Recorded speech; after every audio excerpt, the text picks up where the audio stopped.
தமிழ்நாட்டின் நிதிநிலை தொடர்பாக வெள்ளை அறிக்கை வெளியிடப்பட்டிருக்கிறது. ஊர்ல இன்னைக்கு ஒரு இளவு உறுதியாகி போச்சு. தமிழ்நாட்டினுடைய வருவாய் பற்றாக்குறை மாசம் 1 லட்சம் வருது, ஆனா 2 லட்சம் செலவாகுது. என்ன வியாபாரம் எப்படி இருக்கு? 20 லிட்டர் பால் காலி. Very good. 25 கிலோ தோசை மாவு காலி. Very good. கெட்டிக்கார பசங்கடா நீங்க. என்னடா கல்லாவும் காலியா இருக்கு?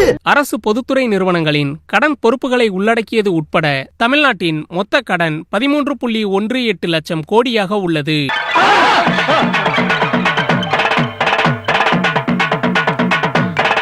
பொதுத்துறை நிறுவனங்களின் கடன்களை தவிர்த்து மொத்த நிலுவைக் கடன் 10 லட்சம் கோடியாக உள்ளது.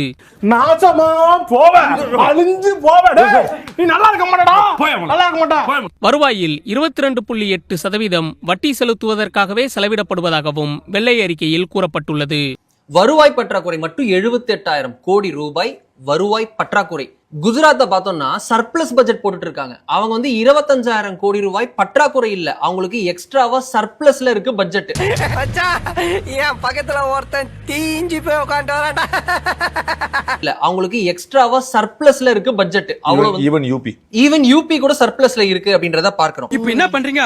என்கிட்ட 3 ட்ரிப் வாங்கி முடுக்கு குடிக்கிறீங்க. ஓகே பயவுள்ள இவன் கோமியத்தை வாங்கி குடிக்க சொல்ற மாதிரியே சொல்றானே. ஒரு காலத்தில் இந்தியாவின் முதன்மை வருவாய் ஈட்டும் மாநிலமாக திகழ்ந்த தமிழ்நாடு தற்போது சராசரிக்கும் கீழே சரிந்துள்ளதாக வெள்ளை அறிக்கையில் கூறப்பட்டுள்ளது. இதுதான் நூற்றாண்டு கால திராவிட இயக்கத்தினுடைய மாபெரும் வெற்றி என்பதை நான் இங்க நினைவு கூற விரும்புகிறேன். நீ நல்லா இருக்க மாட்டடா, நல்லாவே இருக்க மாட்டடா. நாசமா போனவன் 80 வயசுல என்ன காரியத்தை செஞ்சுட்டு சந்தோஷமா சிரிக்கிறான் பாரு. வெள்ளை அறிக்கையில் தமிழ்நாட்டின் நிதி நிலைமை குஜராத், மகாராஷ்டிரா, கர்நாடகா ஆகிய மாநிலங்களுடன் பல வகைகளில் ஒப்பிடப்பட்டுள்ளது. காம்போ எடுத்தாங்க. யார் யாரோட கம்பேர் பண்றது அப்படின்னா பார்த்து நீங்க அசாமோட கம்பேர் பண்றதோ டெல்லியோட கம்பேர் பண்றதுல சண்டைக்கு வரீங்களா? நீங்க 4 பேரு, நான் ஒரு ஆளு. இப்ப சண்டை இந்த இடத்துல. வா சண்டைக்கு வா, சண்டைக்கு வாடா. சரி சரி சரி சும்மாடா தம்பி. நமக்கு இணையான பொருளாதாரம், மக்கள் தொகை, டெமோகிராஃபி எல்லாமே சேர்ந்து இருக்கக்கூடிய விஷயங்களை பார்த்து உங்களுக்கு கர்நாடகா எடுத்திருக்கோம், மகாராஷ்டிரா எடுத்திருக்கிறோம், குஜராத் எடுத்திருக்கிறோம். இந்த மாதிரியான ஸ்டேட்ல எடுத்து கம்பேர் பண்றாங்க. அண்ணே என்ன சண்டை போடாம போறீங்க? பீத்தே தப்பா கத்து வச்சிருக்காண்டா. இவங்கிட்ட போய் சண்டை போட்டா நான் கத்து வச்சிருக்க தொழிலுக்கே கேவலண்டா.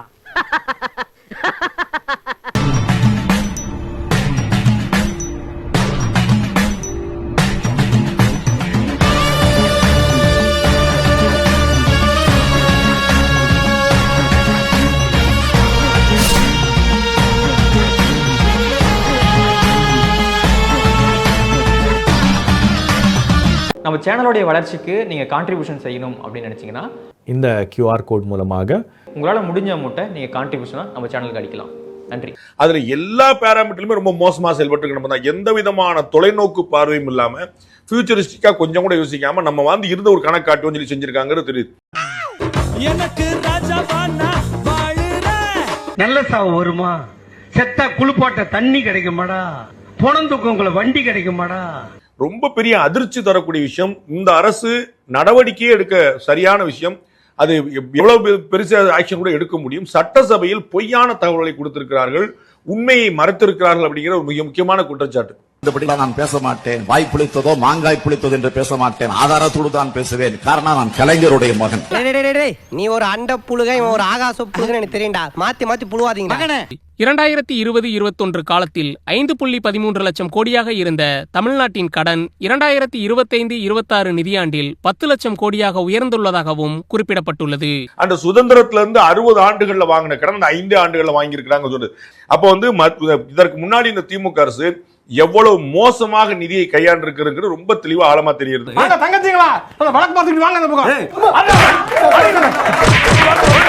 இந்த அளவானது தமிழ்நாடு தனது முதல் 60 ஆண்டுகளில் பெற்ற மொத்த கடனை விட அதிகம் என வெள்ளை அறிக்கை கூறுகிறது.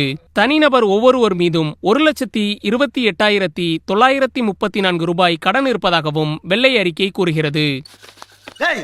கூலி மிச்சமாமனும் பேச்ச கட்டுவீங்க வேலைக்கு சட்டம் பத்தியா என் புத்திய செருப்பாலையே அடிக்கணும்டா.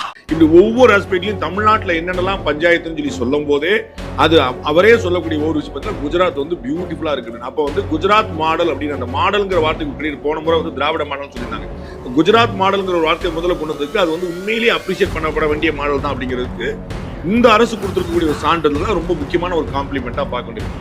அதுல எல்லா பேராமீட்டருமே ரொம்ப மோசமா செயல்பட்டு எந்த விதமான தொலைநோக்கு பார்வையும் இல்லாம ஃபியூச்சரிஸ்டிக்கா கொஞ்சம் கூட யோசிக்காம நம்ம வந்து இருந்த ஒரு கணக்கு காட்டுவோம் சொல்லி செஞ்சிருக்காங்கிறது தெரியுது. கேட்டா தமிழ்நாடு அப்படி இருக்கு இப்படி இருக்கு. கேட்டா வடக்கு தெற்கு மயில் வடக்கு தெற்கு எத்தனை நாளைக்கு அந்த இளவுல சாவறது? எத்தனை நாளைக்கு சாவறது? 60 வருஷமா வடக்கு தெற்கு. நாளைக்கு காலையில் இன்னும் ஆரம்பம் பண்ண வரும் திமுக. டாக்ஸ் கொடுக்கல, மயிர் கொடுக்கல, மட்டை கொடுக்கல.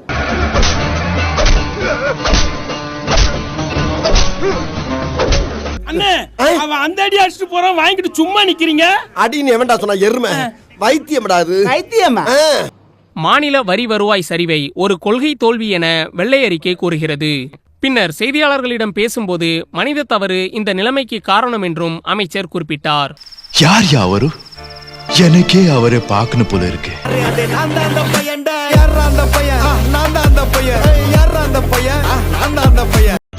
கள்ளத்தனம் செய்யும் காதகன் கருணாநிதி, பல குடும்பங்கள் சீர்கெட காரணம் கருணாநிதி.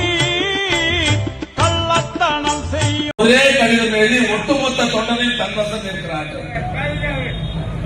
அது மட்டும் இல்லாம பத்திரிகையாளர் கேட்கிற கேள்விக்கு உடனே பதில் அளிக்கக்கூடிய ஆட்கள்.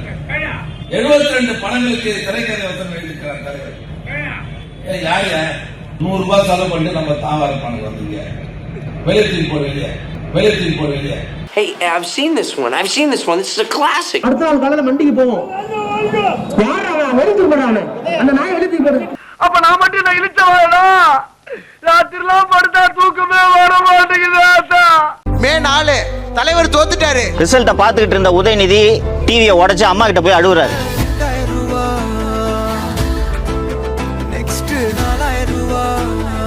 No, I am not crying. ஒப்பாரியா? சத்தியமா ஒப்பாரிதான். 5 வருஷத்துக்கு கதறுதான். எனக்குள்ள ஜாலியா தான் இருக்கு.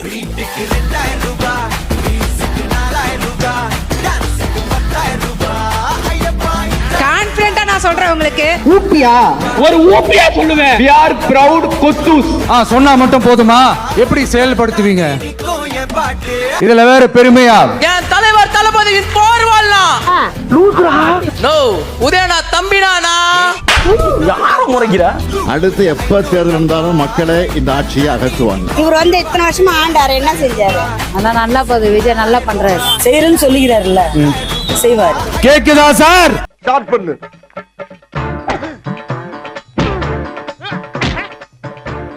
இங்கிட்டு வா. அப்படியா?